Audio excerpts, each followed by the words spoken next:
장인데 알겠습니다. 요청하신 내용을 바탕으로 김진아의 결혼에 대한 이야기를 한국어로 약 1000자 정도로 자세하게 확장해 보겠습니다.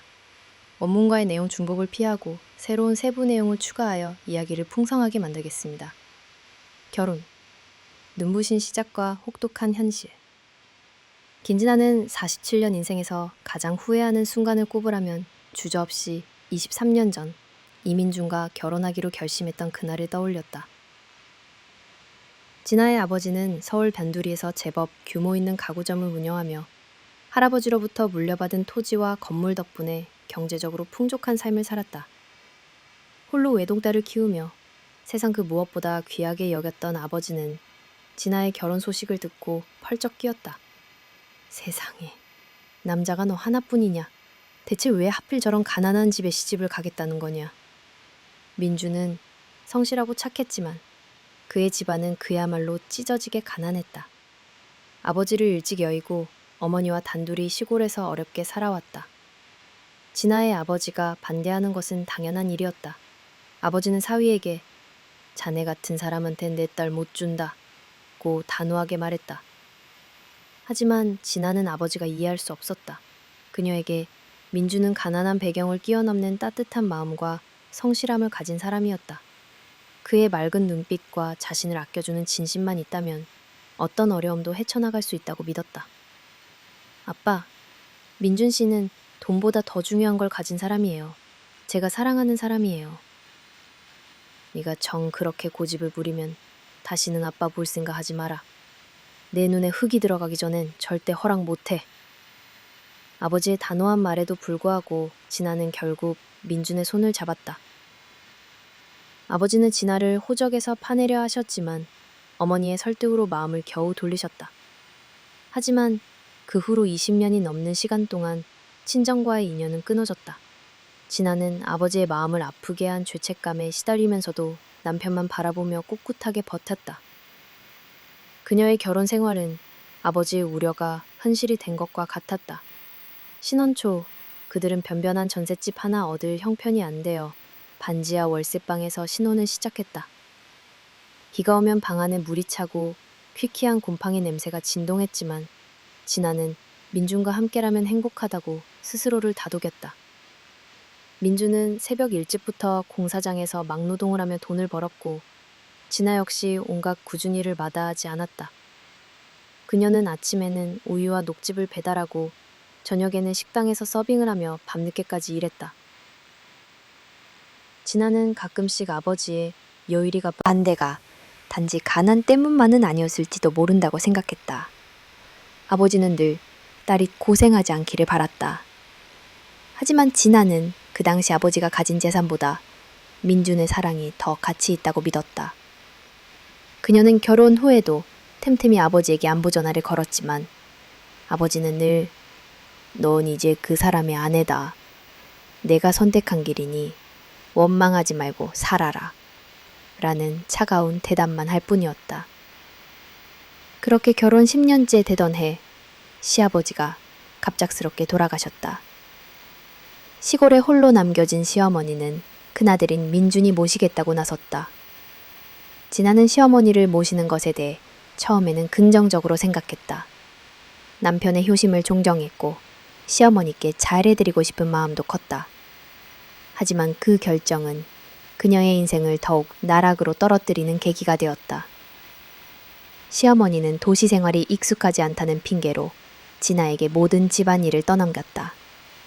그녀는 시골에서 억척스럽게 살아온 성격 그대로 진아를 하녀처럼 부리기 시작했다. 민주는 이런 어머니의 행동을 보고도 어머니가 연세가 많으셔서 그래. 내가 좀 이해해드려. 라고만 말하며 외면했다. 가끔씩 시어머니가 진아에게 모진 말을 할 때도 미나는 늘 어머니 편에 서서 진아를 질책했다. 우리 어머니가 틀린 말씀하신 거 없잖아. 내가 좀 더 잘하면 될 일인데. 진아는 결혼 전 아버지의 경고를 귓등으로 흘려들었던 자신이 한없이 바보 같다고 느껴졌다.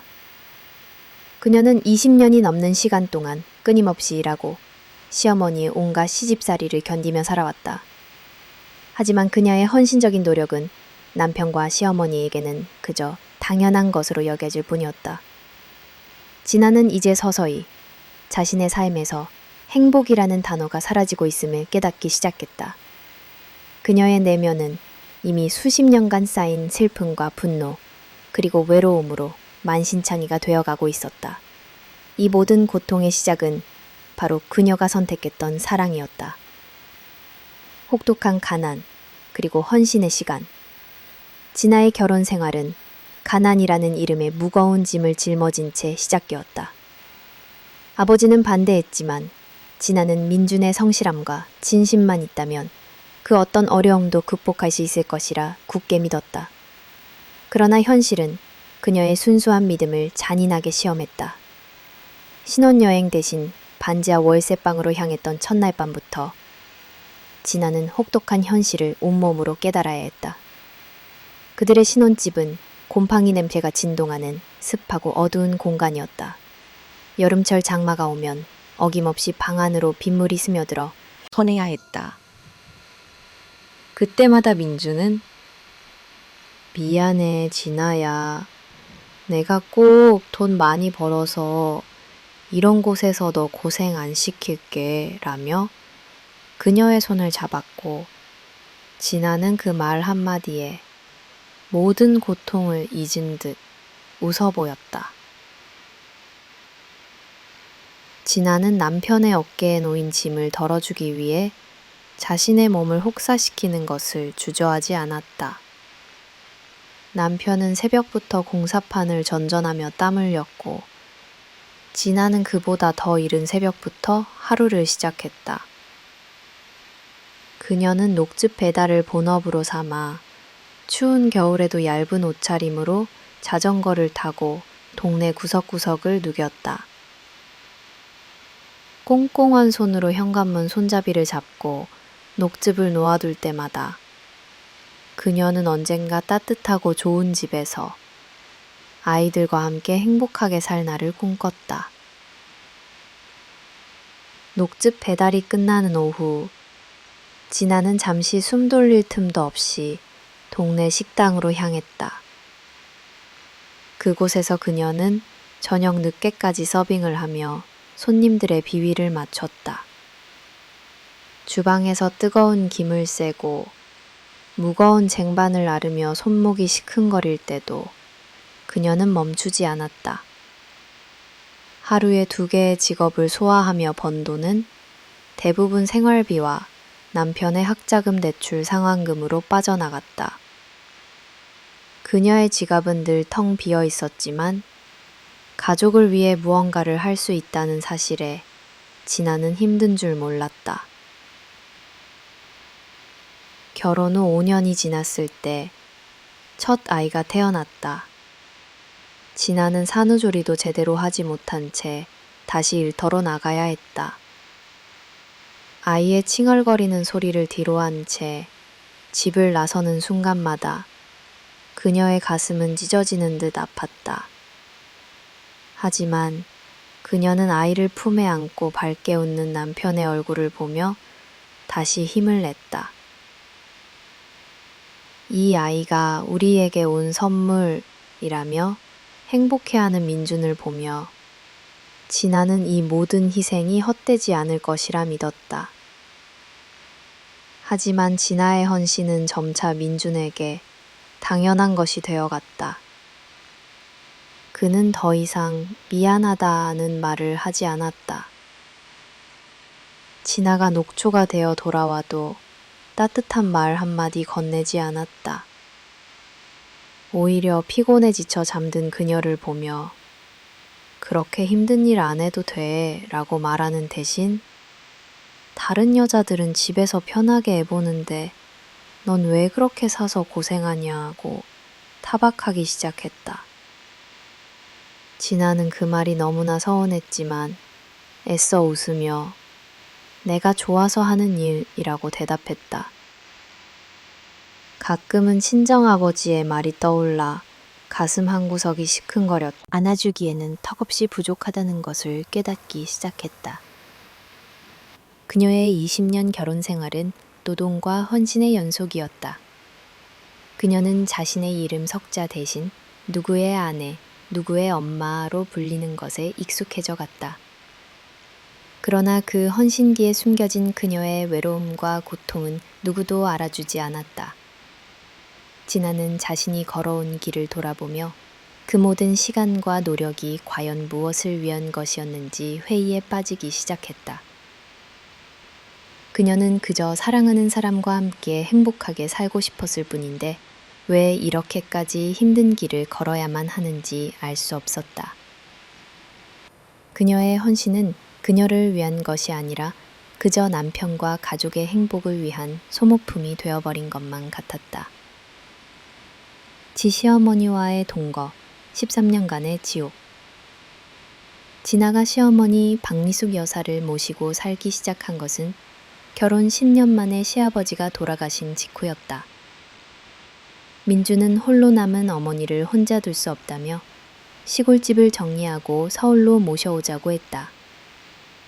진아는 남편의 효심을 존경했고 자신도 어머니처럼 시어머니를 따뜻하게 모시고 싶었다. 그러나 그들의 동거는 진아의 삶을 송두리째 흔들어 놓는 지옥의 시작이었다. 시어머니는 도해지 생활에 익숙지 않다는 핑계로 진아에게 모든 것을 의지했다. 처음에는 이해하려 노력했지만 그녀의 의존은 점차 진아를 올가매는 올가미가 되었다. 시어머니는 진아를 내 아들 고생시키는 며느리로 여기며 온갖 트집을 잡고 괴롭히기 시작했다.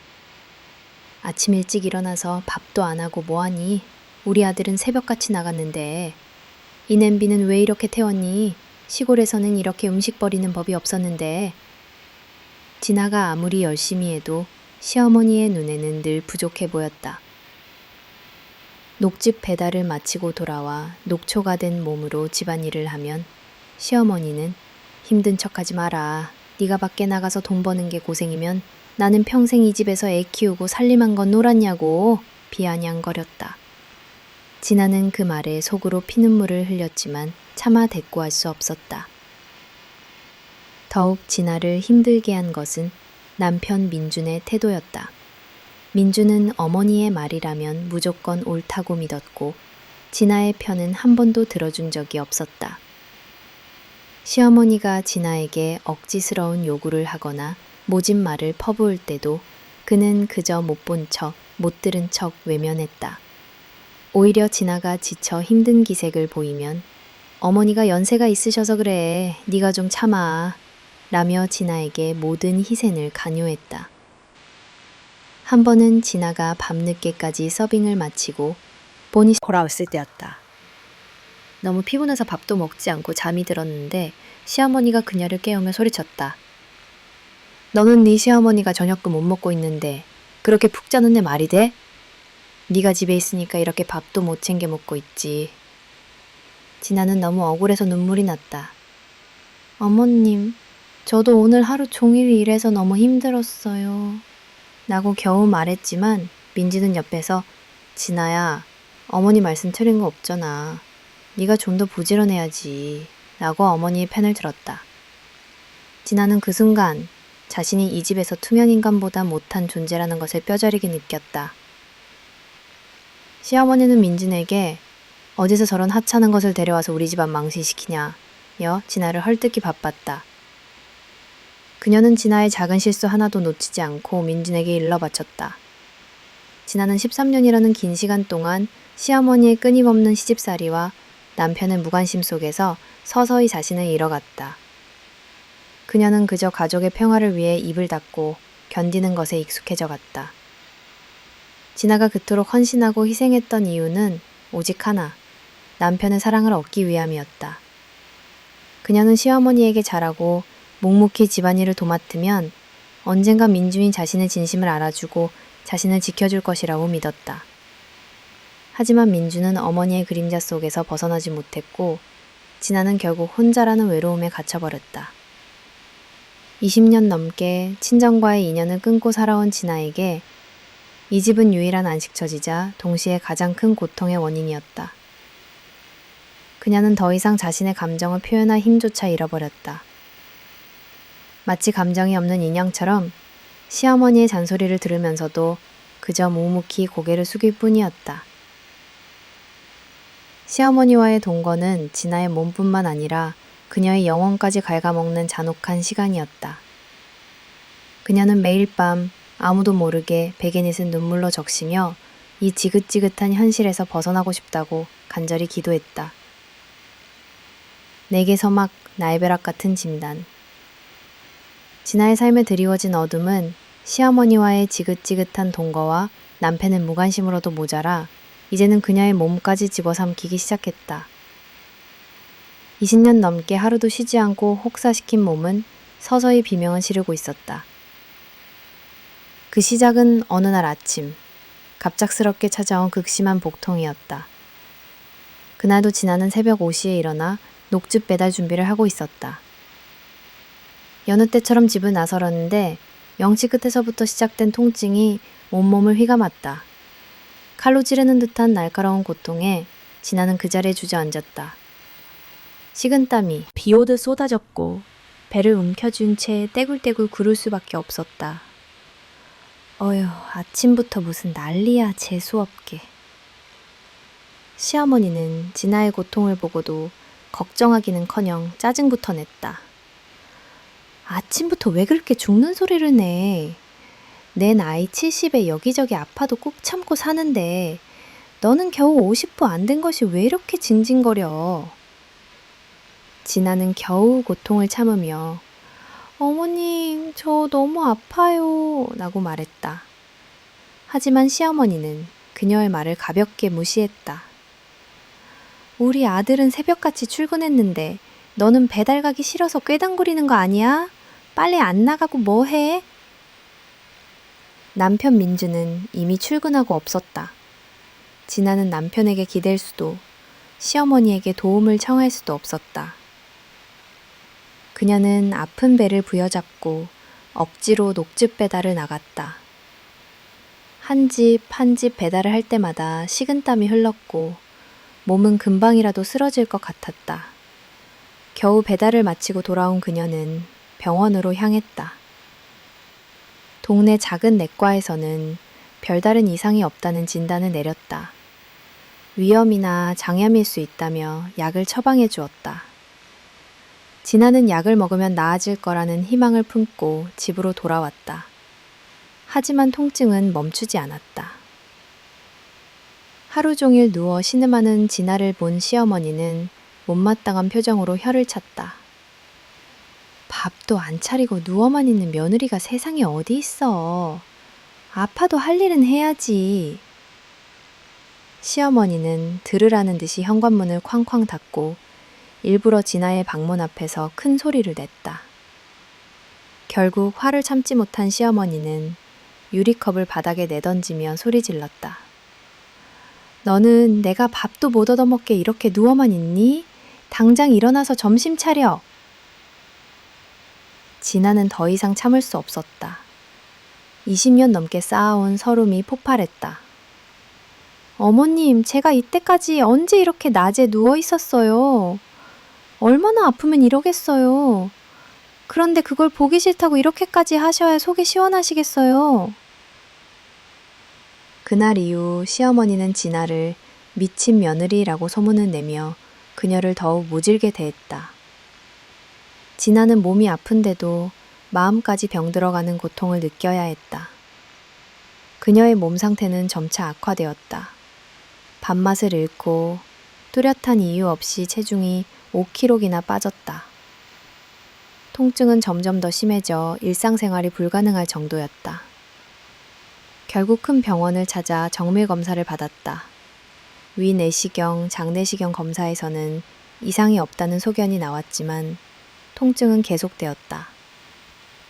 담당 의사는 혹시 모른다며 복부 CT를 권함이 의심되니 조직 검사를 해봐야 할 것 같습니다. 진아는 하늘이 무너지는 것 같았다. 췌장암이라는 단어를 듣는 순간 온몸의 피가 차갑게 식는 것을 느꼈다. 추가 검사를 위해 입원했고 며칠 뒤 최종 진단이 내려졌다. 병명은 췌장암 2기 중반. 담당 교수는 진아에게 다행히 전이는 되지 않아 수술은 가능합니다. 라고 말했다. 하지만 진아는 그 말이 귀에 들어오지 않았다.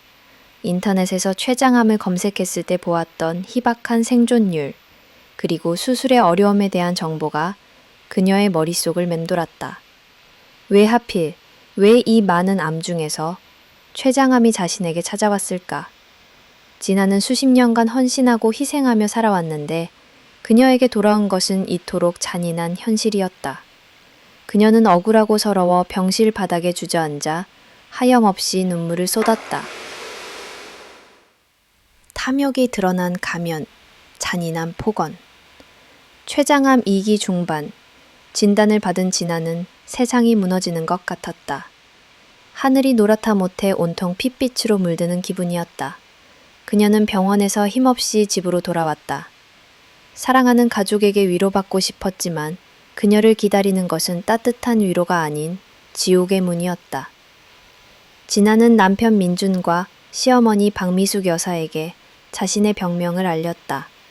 진아의 입에서 췌장암이라는 단어가 나오자 두 사람은 잠시 말을 잃었다. 진아는 그 침묵 속에서 혹시라도 따뜻한 위로의 말을 들을 수 있지 않을까 하는 실낱 같은 기대를 품었다. 그러나 그 기대는 순식간에 산산조각 났다. 침묵을 깬 것은 시어머니였다. 그녀는 진아를 마치 쓰레기 보듯 쳐다보며 차마 사람의 입에서 나올 수 없는 말들을 쏟아냈다. 어디서 저런 하자가 있는 걸 데려와서 우리 집안에 들이니? 쟤는 평생 우리 집안에 도움이 된 적이 없더니 이제는 병까지 얻어서 재산을 탕진할 작정이? 시어머니의 말은 비수처럼 진아의 심장을 찔렀다.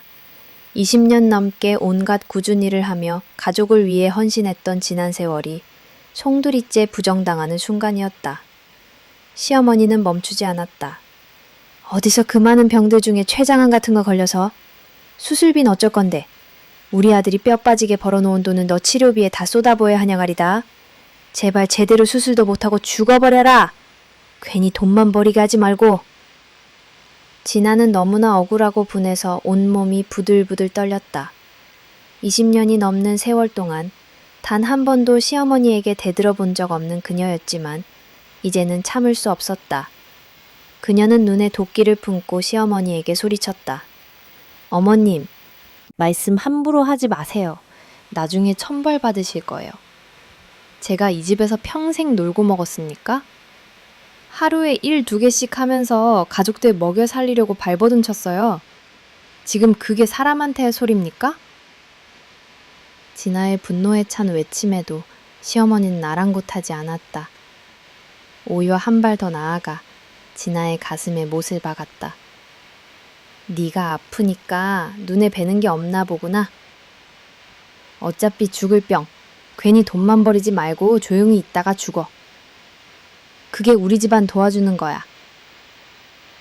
그 순간 진아는 손에 들고 있던 가방을 바닥에 내리쳤다. 23년 동안 당신 같은 인간들 모시고 산 내 세월이 아깝다. 그녀는 바닥에 주저앉아 꺽꺽 울었다. 억울함과 분노, 그리고 밀려오는 절망감에 그녀는 정신을 차릴 수 없었다. 그녀는 울부짖었다. 이게 사람이 할 짓이냐? 내가 왜 이런 병에 걸린 줄 알아? 당신들이 나를 병자로 만들었어. 그때 침묵하던 남편 민준이 나섰다. 진아를 위로해 줄 것이라 생각했던 그녀의 기대는 다시 한번 무참히 짓밟혔다. 민준은 진아의 편을 들기는커녕 어머니의 편에 서서 진아를 질책했다. 여보, 지금 어머니한테 무슨 짓이야? 어머니 말씀에 틀린 거 하나도 없잖아. 조용히 해. 어디 시어머니 앞에서 이따위 행동을 해.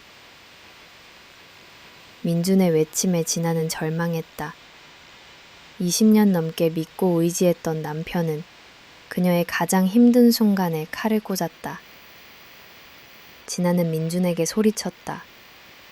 23년 전 친정 아버지의 반대를 뿌리치고 너랑 결혼한 게 내 인생 최대의 실수야. 너희는 인간이 아니야. 친정 아버지의 말이 귓가에 맴돌았다. 내 눈에 흙이 들어가도 안 된다고 하셨던 아버지의 경고가 이제서야 그녀의 가슴에 사무쳤다. 진아는 이 순간 자신이 믿었던 사랑과 가족이 모두 거짓이었다는 것을 뼈저리게 깨달았다. 그녀의 병은 육체의 고통뿐만 아니라 정신적인 죽음까지 불러오고 있었다. 그녀는 사랑이라 믿었던 사람들의 잔인한 폭언 속에서 홀로 죽어가고 있었다. 마지막 선물, 아버지의 유산, 췌장암 진단을 받고 지옥 같은 시간을 보내던 진아에게 또 다른 비극적인 소식이 전해졌다. 20년 넘게 인연을 끊고 살았던 아버지께서 갑작스럽게 쓰러지셨다는 것이다. 진아는 친동생의 전화를 받고서야 아버지의 위독한 소식을 알게 되었다.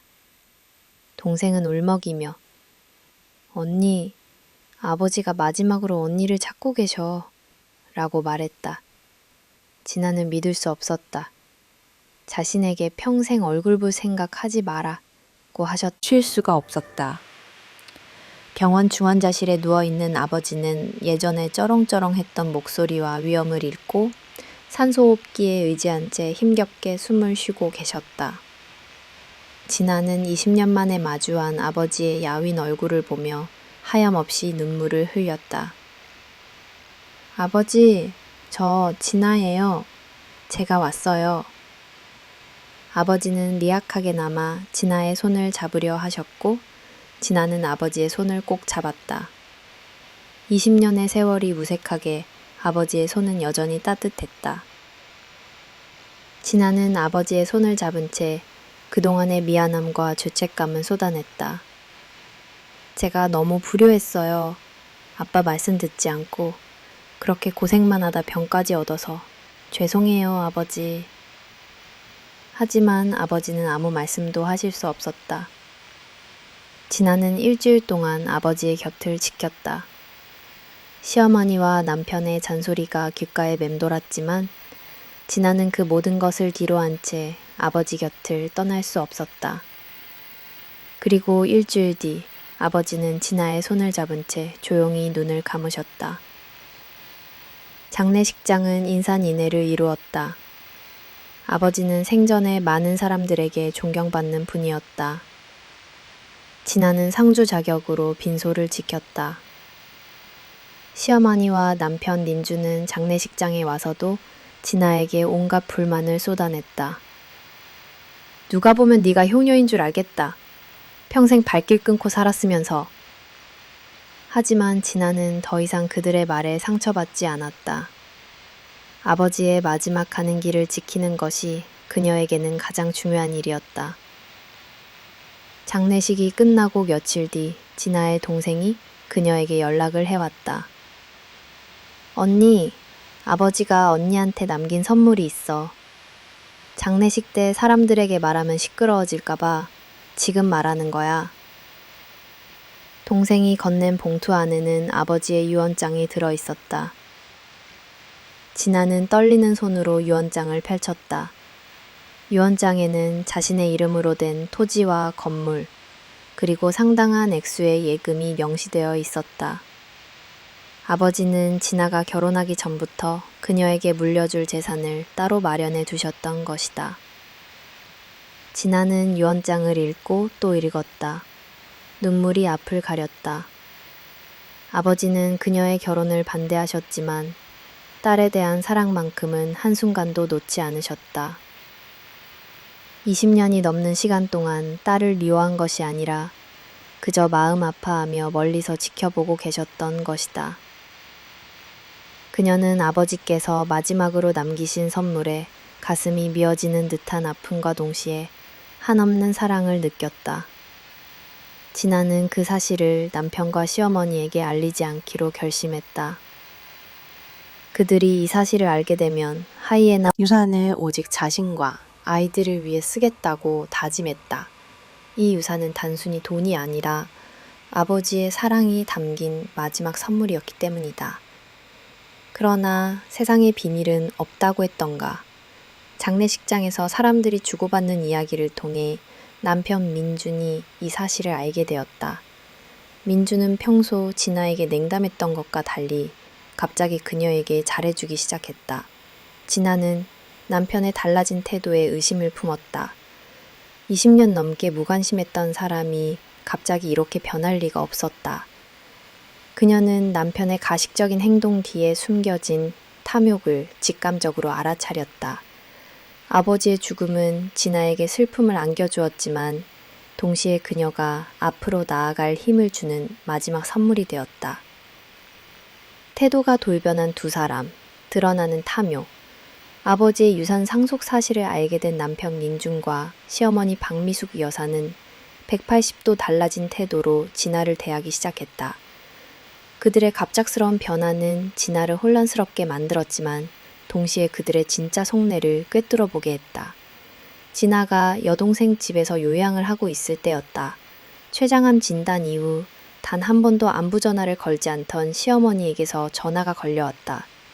진아는 놀라움과 동시에 불안감을 느꼈다. 수화기 너머로 들려오는 시어머니의 목소리는 평소의 날카로움은 온데간데 없고 한없이 부드럽고 상냥했다. 진아야, 잘 지내고 있니? 어서 집으로 돌아와라. 네가 없으니까 집안이 엉망진창이구나. 진아는 어이가 없었다. 어머님, 저 아픈 사람이에요. 지금 여동생 집에서 항암 치료 때문에 요양 중이라고 말씀드렸잖아요. 아이고, 그랬지. 우리 불쌍한 진아. 네가 오면 내가 밥도 차려주고 일도 다 할 테니 걱정 말고 돌아와. 내가 정말 잘해줄게. 시어머니의 말에 진아는 구역질이 날 것 같았다. 평생을 밥이나 축 내는 며느리라며 구박했던 사람이 이제 와서 불쌍한 우리 진아라며 위선적인 연기를 하고 있었다. 진아는 시어머니의 이런 행동이 오직 아버지의 유산 때문이라는 것을 직감했다. 돈 앞에 장사 없다더니 사람이 저렇게까지 변할 수 있구나. 진아는 씁쓸한 마음으로 시어머니의 집으로 돌아왔다. 집에 들어선 순간 그녀는 또 한 번 놀라야 했다. 남편 민준이 그녀를 마치 여왕 대하듯 떠받들었기 때문이다. 진아는 남편의 행동에 소름이 끼쳤다. 그는 과거에 무관심하고 냉정했던 남편이 아니었다. 여보 왔어? 힘들었지? 이리 와서 앉아. 내가 따뜻한 물 받아 놓을게.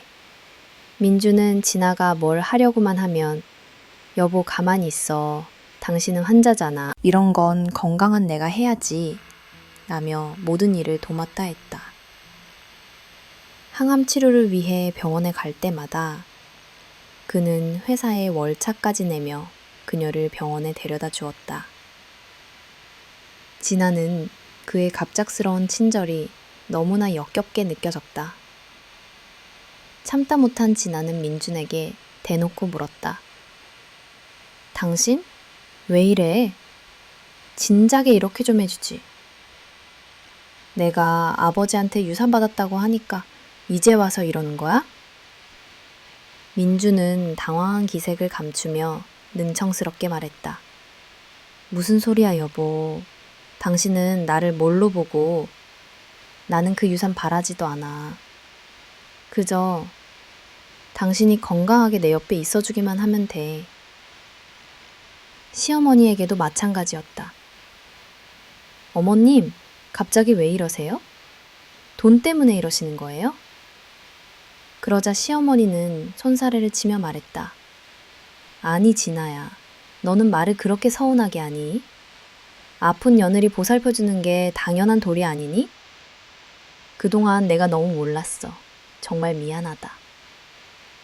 두 사람의 얼굴에는 어떻게 하면 진아의 주머니에서 돈을 빼낼 수 있을까 궁리하는 속셈이 훤히 보였다. 진아는 그들의 위선적인 태도를 보며 치밀어 오르는 분노를 억누를 수 없었다. 그녀는 이 두 사람의 가면 뒤에 숨겨진 탐욕을 낱낱이 파헤쳐야겠다고 다짐했다. 그녀는 일부러 남편에게 아버지 유산을 정리해서 내 이름으로 옮겨 놓을 거야 라고 말했다. 민주는 그 말을 듣고 안절부절 못하며 진아의 눈치를 살폈다. 그의 불안한 눈빛은 그녀의 추측이 틀리지 않았음을 증명했다. 진아는 남편과 시어머니의 가식적인 행동을 보며 혐오감을 느꼈다.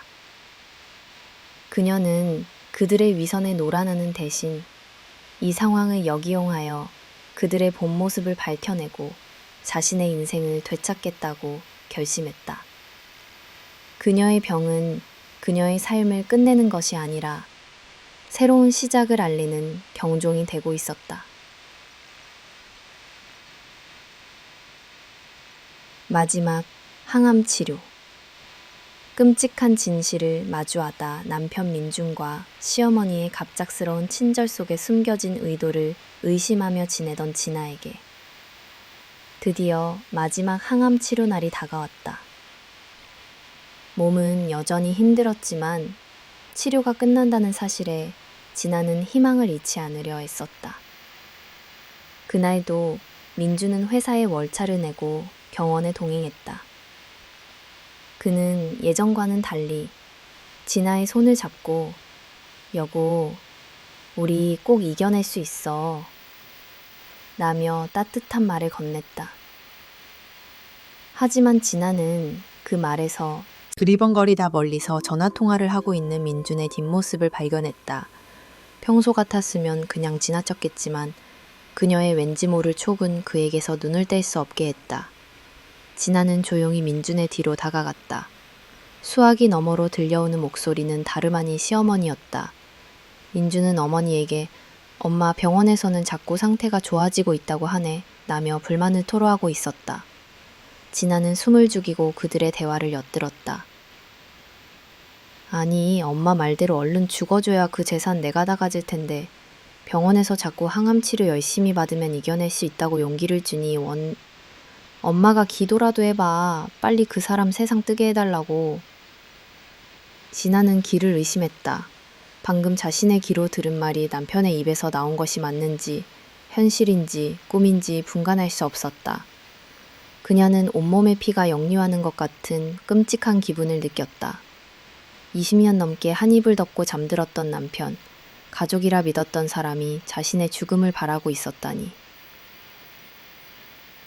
민주는 계속해서 말을 이어갔다. 그 사람이 죽으면 배우자가 1순위로 재산에 상속받으니까 그 돈으로 우리 엄마 하고 싶은 거 다 해줄게. 그럼 엄마는 물 떠놓고 기도라도 해줘. 빨리 이 세상 뜨게 해달라고.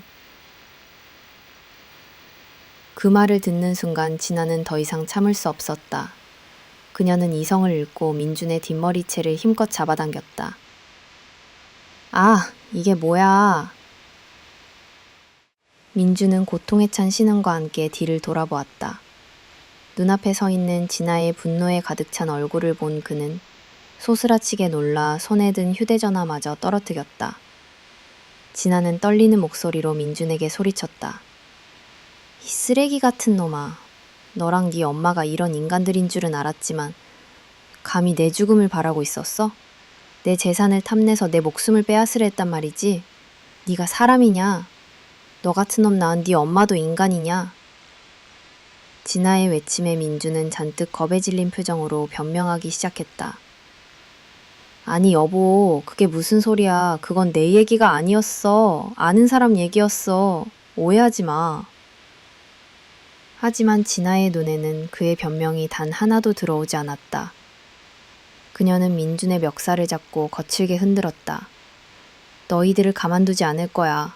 절대 용서하지 않을 거야. 그녀는 병실을 뛰쳐나와 곧바로 법원으로 향했다. 그리고 20년 넘는 세월 동안 함께했던 남편과의 이혼 서류를 발급받았다. 진아는 이 모든 사실을 민준과 시어머니의 면전에 던져주리라 다짐했다. 그녀는 더 이상 순종적이고 착한 며느리가 아니었다. 자신의 삶을 송두리째 파괴하려 했던 두 사람에게 철저하게 복수하고 자신의 인생을 되찾겠다고 굳게 결심했다. 그녀의 병은 그녀의 삶을 끝내는 것이 아니라 그녀를 다시 태어나게 하는 고통스러운 의식이었다. 진아는 이제 더 이상 두려워하지 않았다. 그녀의 남은 삶은 오직 자신의 행복과 정의를 위한 싸움이 될 것이었다. 진실의 폭로, 파멸의 시작. 병원에서 남편의 끔찍한 통화 내용을 엿들은 후 진아는 더 이상 망설일 이유가 없었다. 그녀는 복잡한 생각에 휩싸일 틈도 없이 곧장 법원으로 향했다.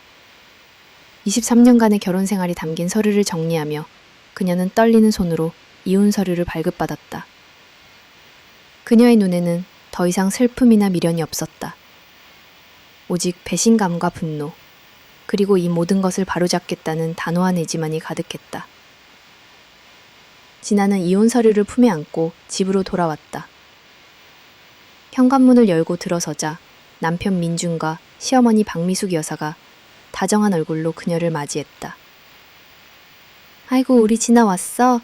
오늘 항암 치료 받느라 힘들었지? 내가 좋아하는 음식 만들어놨으니 얼른 와서 먹어.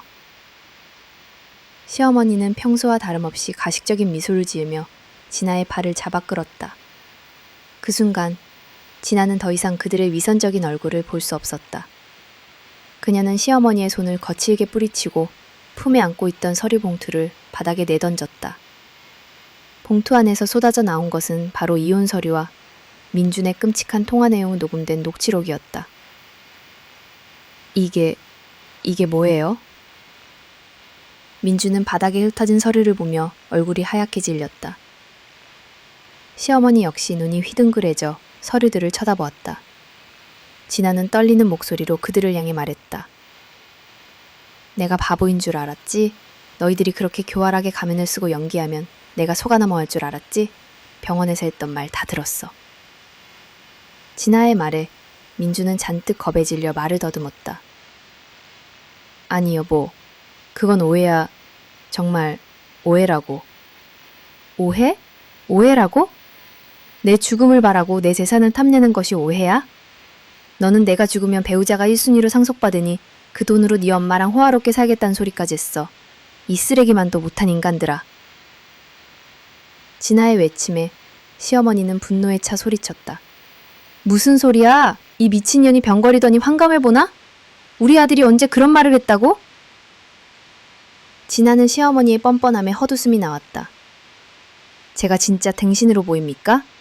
당신들이 그렇게 말하면 제가 아이고 그러셨군요 하고 고지고대로 들을 줄 알았어요? 당장 이 이혼 서류에 도장 찍으세요. 당신들 같은 인간들과는 단 1분도 같이 살 수 없어요. 민주는 죽어도 이혼은 못한다며 버텼다.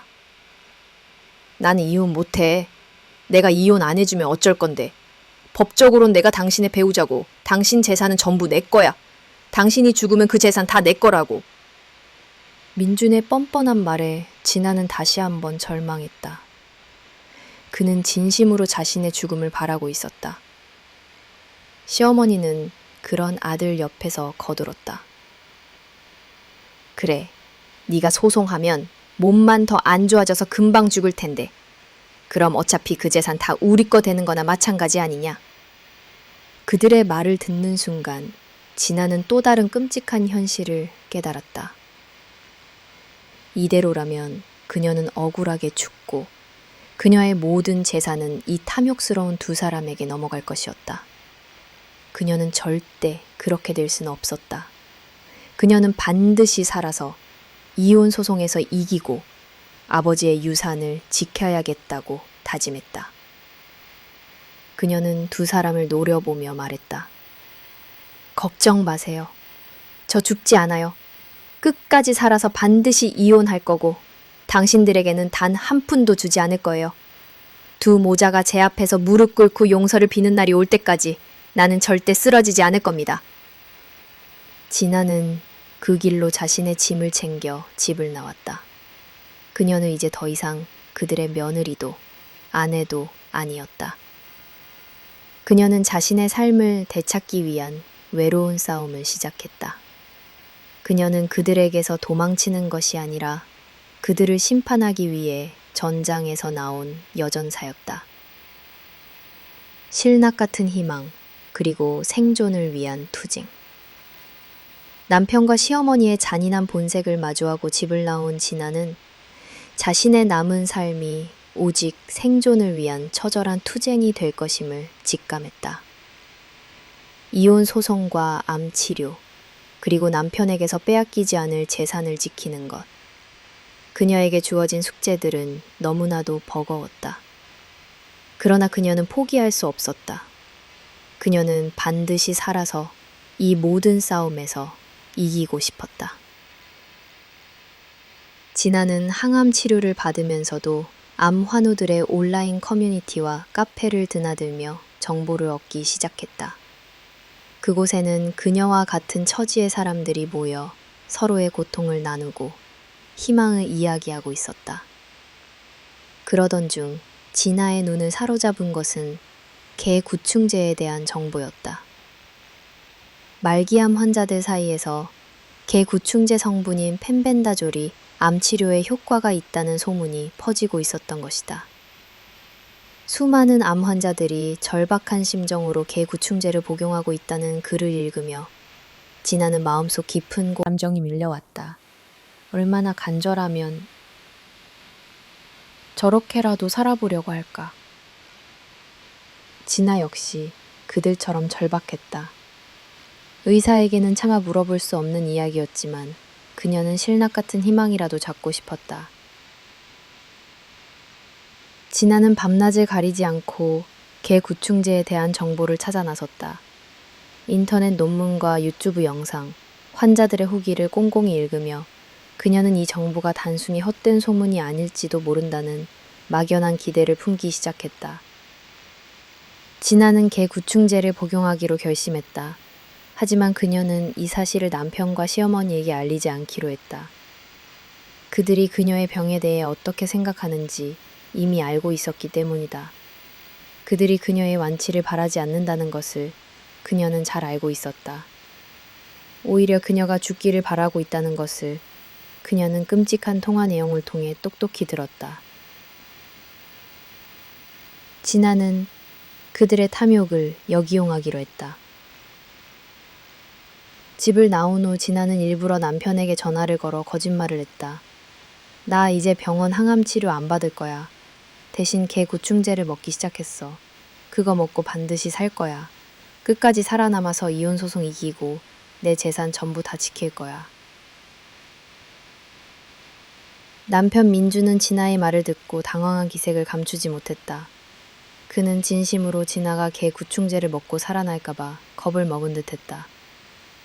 그의 목소리에는 두려움이 섞여 있었다. 아니, 여보, 그게 정말 효과가 있다고? 진아는 그런 남편의 태도에 혐오감을 느꼈다. 그녀가 죽음의 문턱을 넘나들 때 단 한 번도 보지 못했던 두려움이 그녀의 생존 가능성 앞에서 드러나고 있었던 것이다. 진아는 개 구충제와 함께 인체형 구충제까지 복용하며 자신의 몸을 실험대에 올렸다. 그녀는 항암 치료의 고통과 함께 개 구충제 복용으로 인한 부작용까지 감수해야 했다. 하지만 그녀는 멈추지 않았다. 그녀는 살아야만 했다. 그녀의 생존은 더 이상 그녀 자신만의 문제가 아니었다. 그것은 그녀를 배신한 남편과 시어머니에게 가장 큰 복수가 될 것이었다. 진아는 개 구충제와 함께 운동과 식단 조절을 병행하며 자신의 몸을 관리했다. 그녀는 매일 아침 거울 앞에서 자신에게 말했다. 김진아, 너는 반드시 살아야 해. 너는 반드시 이겨야 해. 그녀의 눈빛은 더 이상 슬픔에 잠겨 있지 않았다. 그 속에는 강한 의지와 삶에 대한 뜨거운 열망이 타오르고 있었다. 그녀의 몸은 여전히 병마와 싸우고 있었지만 그녀의 정신은 그 어느 때보다 단단해져 있었다. 진아는 신락 같은 희망을 놓지 않고 자신의 벼랑 끝으로 내몬 사람들에게 맞서 싸울 준비를 마쳤다. 그녀의 새로운 싸움은 이제 막 시작되고 있었다. 끝나지 않는 전쟁, 그리고 새로운 시작. 남편과 시어머니의 잔인한 민낯을 마주한 진아는 더 이상 주저하지 않았다. 그녀는 곧바로 이혼 전문 변호사를 찾아갔다. 자신의 상황을 설명하고 남편이 했던 끔찍한 통화 내용이 담긴 녹취록을 건넸다. 변호사는 진아의 이야기에 분노하며 그녀의 편에서 최선을 다해 싸우겠다고 약속했다. 진아는 변호사의 단호한 눈빛을 보며 비로소 혼자가 아니라는 위안을 얻었다. 이혼 소송 절차를 시작한 진아는 집을 나와 작은 오피스텔을 얻어 살기 시작했다. 남편과 시어머니의 얼굴을 보는 것 자체가 고통이었다. 그녀의 몸은 항암 치료와 개 구충제 복용의 부작용으로 여전히 힘들었지만 그녀의 마음은 그 어느 때보다 단단해져 있었다. 진아는 이 모든 고통이 그녀의 새로운 삶을 위한 통과 의례라고 생각했다. 그러나 남편 민주는 순순히 이혼해줄 생각이 없었다. 그는 이혼 서류를 찢어버리며 진아를 찾아왔다. 여보, 당신이 뭘 오해했는지 모르겠지만 나는 절대로 이혼 못해. 당신이 위독할 때 이혼해준 남편이 어딨어. 내가 끝까지 당신을 지켜줄 거야. 민주는 마치 진아를 사랑하는 척 위선적인 말을 늘어놓았다. 진아는 그의 뻔뻔함에 치가 떨렸다. 당신이 나를 지켜준다고? 당신이 바란 건 내 죽음이잖아. 당신은 내가 죽어야 내 재산을 차지할 수 있으니까 이혼을 못 해주겠다는 거지? 민주는 시치미를 뚝 떼고 말했다. 당신은 나를 뭘로 보고? 내가 얼마나 당신을 사랑하는데? 당신 소송해봤자야. 내가 항소하고 재항고하고 대법원까지 갈 거야. 그럼 당신이 그 긴 싸움을 버틸 수 있을 것 같아? 당신 몸이 먼저 쓰러질걸? 그의 말은 진아의 가장 아픈 곳을 찔렀다. 이혼 소송은 몇 년이 걸릴 수도 있는 긴 싸움이었다. 그녀의 병든 몸이 과연 그 시간을 버텨낼 수 있을까? 만약 그녀가 소송 도중에 죽게 된다면 그녀의 모든 재산은 고스란히 남편에게 돌아갈 것이었다. 이 탐욕스러운 두 사람에게 아버지의 유산을 넘겨줄 수는 없었다. 진아는 남편의 말에 흔들렸지만 곧 정신을 차렸다. 나는 반드시 이겨야 해. 이 모든 걸 지켜내야 해. 진아는 개 구충제 복용과 함께 운동과 식단 조절을 병행하며 자신의 몸을 관리했다. 그녀는 이혼 자신의 모든 것을 지키기 위해 싸우는 강인한 전사였다. 진아의 곁에는 그녀의 아이들이 있었다. 엄마의 고통을 함께 나누며 두 아이는 엄마의 곁을 굳건히 지켜주었다. 엄마, 걱정하지 마. 우리가 끝까지 엄마 옆에 있을게. 두 사람 얼굴은 이제 쳐다보기도 싫어. 아이들의 따뜻한 위로에 진아는 다시 일어설 힘을 얻었다. 그녀는 아이들을 위해서라도 반드시 이 싸움에서 이겨야 했다. 진아는 이혼 소송과 함께 암 극복이라는 두 가지 숙제를 동시에 해결해야 했다. 그녀는 매일 밤 잠들기 전, 그리고 매일 아침 눈을 뜨자마자 스스로에게 다짐했다. 나는 반드시 이겨낼 거야. 저 두 모자가 내 앞에서 무릎 꿇고 용서를 비는 날이 올 때까지 나는 절대로 쓰러지지 않을 거야. 진아의 삶은 이제 더 이상 고통과 절망으로 가득 차 있지 않았다. 그녀의 눈빛에는 강한 의지와 희망이 빛나고 있었다. 그녀는 비록 혼자였지만 그녀의 마음속에는 그녀를 사랑했던 아버지와 그녀를 응원하는 아이들이 함께 있었다. 그녀는 이 모든 싸움은 이겨내고 진정한 행복을 찾을 수 있을 것이라 굳게 믿었다. 그녀의 새로운 삶은 이제 막 시작되고 있었다. 진정한 승리, 나를 위한 삶의 시작. 진아는 더 이상 억울함에 눈물 흘리는 약한 여자가 아니었다. 그녀는 자신을 벼랑 끝으로 내몬 남편과 시어머니에게서 벗어나 오직 나를 위한 삶을 살기로 결심했다. 그녀의 진정한 승리는 이혼 소송에서 이기는 것, 그리고 병마와의 싸움에서 이기는 것, 이 두 가지를 모두 이뤄내는 것이었다. 진아는 이혼 소송 준비에 박차를 가했다. 변호사와 상의하여 남편 민준과 시어머니 박미송 여사의 잔인한 폭언이 담긴 녹취록을 증거로 제출했다. 그들의 위선적인 태도와 재산을 탐내는 속셈을 낱낱이 밝혀내는 것이 그녀의 목표였다. 법정에서 마주한 민주는 여전히 이혼을 거부하며 나는 당신을 사랑한다는 가증스러운 말을 늘어놓았다. 그러나 진아는 흔들리지 않았다. 그녀는 변호사와 함께 차분하고 논리적으로 민준의 주장을 반박해 나갔다. 소송이 진행되면서 진아는 병마와도 치열하게 싸워야 했다. 항암 치료의 부작용으로 인한 구토와 통증은 그녀를 지독하게 괴롭혔다. 하지만 그녀는 포기하지 않았다. 그녀는 매일 아침 거울 앞에서 자신에게 말했다. 나는 반드시 살아서 이 싸움을 끝낼 거야. 나를 위한 삶을 시작할 거야. 그녀는 병마와 싸우는 동시에 자신의 삶을 재정비하기 시작했다. 아버지가 물려주신 유산을 어떻게 관리하고 활용할 것인지 조언을 구했다. 그녀는 아버지의 사랑이 담긴 이 유산을 헛되이 쓰고 싶지 않았다. 이 돈을 발판 삼아 그녀는 자신만의 새로운 사업을 시작하기로 결심했다. 과거 녹즙 배달과 식당 서빙을 하며 얻었던 경험을 살려 건강음료 사업을 구상하기 시작했다. 진아의 곁에는 그녀의 가장 든든한 지원군인 아이들이 있었다.